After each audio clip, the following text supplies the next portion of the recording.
Can the government force a company to shut down a facility that's polluting a waterway? We'll get the answer to this question in the landmark environmental law case, Reserve Mining Company versus Environmental Protection Agency. Reserve Mining Company mined and heavily processed taconite and iron ore in Minnesota.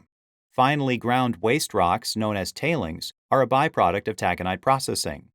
Throughout the 1950s and 60s, Reserve discharged 67,000 tons of tailings per day into Lake Superior.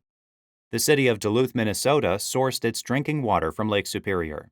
Scientists later discovered that Reserve's tailings contained asbestos-like mineral fibers called cummingtonite-grunerite.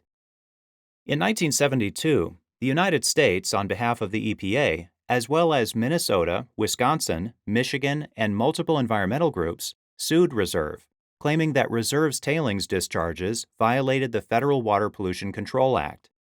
In 1973, the focus of the case turned to the health risks associated with ingesting asbestos after the asbestos-like fibers were found in Duluth's water supply. At the time of the trial, it was known that inhaled asbestos was a carcinogen, but there were uncertainties regarding whether drinking asbestos was hazardous to human health. The plaintiffs provided evidence that there would be similar health effects whether people consumed or inhaled asbestos. There wasn't an established acceptable level of the asbestos-like fibers in water, and scientists at the time found there was an undetermined level of risk associated with ingesting asbestos-like fibers.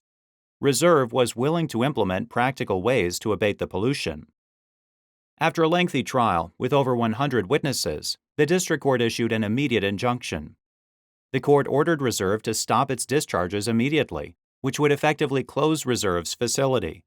The district court held that the risks to humans were too great to delay an injunction until scientists could definitively determine the risk of drinking asbestos-like fibers. Reserve appealed. The United States Court of Appeals for the Eighth Circuit granted an en banc hearing.